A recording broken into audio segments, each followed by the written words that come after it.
सब सब मिल करके और अच्छे अच्छे फूल चुनते। ठीक है चलो।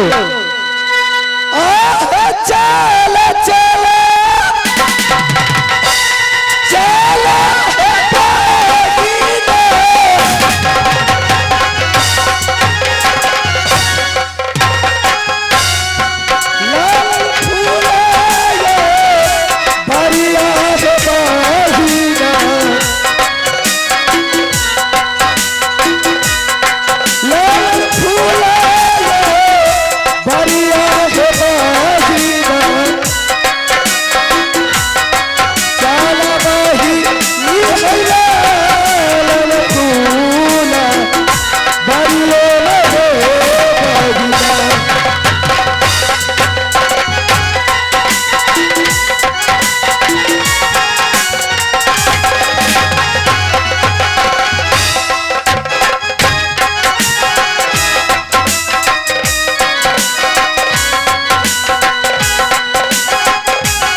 आज पुरस्कार के दौर में आप श्रीमान बजनाथ मुखिया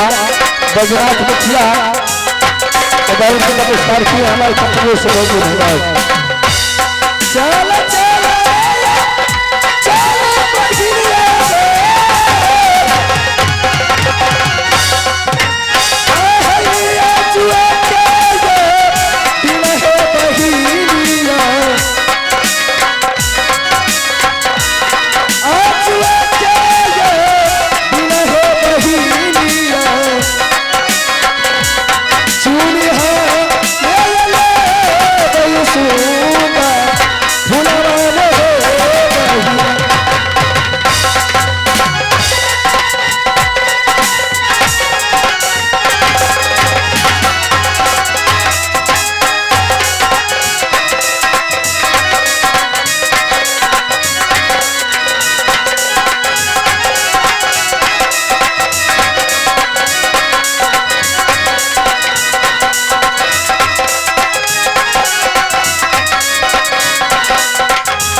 कोनो गहना है ये लाल भौजी, कोनो गहना है ये लाल भौजी।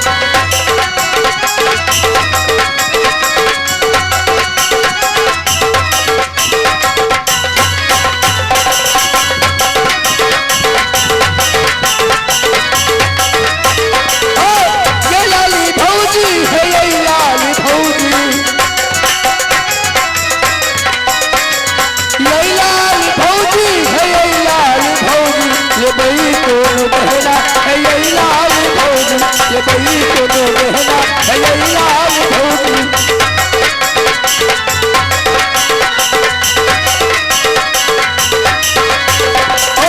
हाथी हर सार लेबे घोड़ा घोड़ी सार लेबे, हाथी हर सार लेबे घोड़ा घोड़ी सार लेबे। नदियों सजा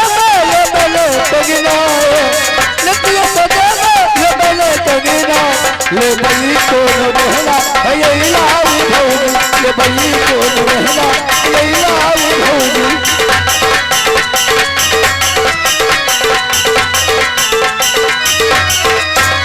ले बई कोनो गहना है ये लाल भौजी, ले बई कोनो गहना है ये लाल भौजी। आज यह पुरस्कार के दौर में आप श्रीमान नाम बोलिएगा। गोपाल महारानी आप श्रीमान गोपाल पासवान सहस्त्राम निवासी, उनको तरफ से पूरे 51 रुपये का पुरस्कार है हमारे कंपनी का ओर से बहुत बहुत धन्यवाद। मंत्री मालिक रानी गई है फूल तोड़ने के लिए, लेकिन अभी तक वापस नहीं आई है। अब ते हैया काला स्वामी जी, मैं अच्छे अच्छे फूल चुन करके लाई हूँ और ये लीजिए, जाइए शिव बाबा को पूजा करके आइए। ठीक है, लाओ फूल। लीजिए। महारानी, हाँ स्वामी जी। आप तो लोग यहाँ से चली जाओ, रंग महल में जाके आराम करो। मैं यहाँ से जा रहा हूँ शिव मंदिर, शिव बाबा को पूजा करेंगे। ठीक है, मैं जा रही हूँ। अब हम जावे अब चलना भैया,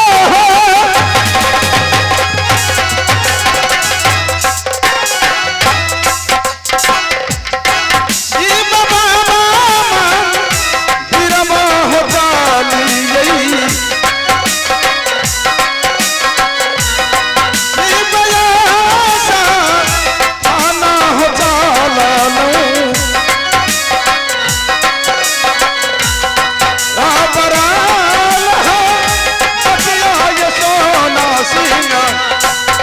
बचा नहीं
मेरा नाम कल्लूडूब है और मैं इस राज में जितना भी मरता लहास उसको सीधा मैं जलाता हूँ, जिंदा भी को और मरा भी को।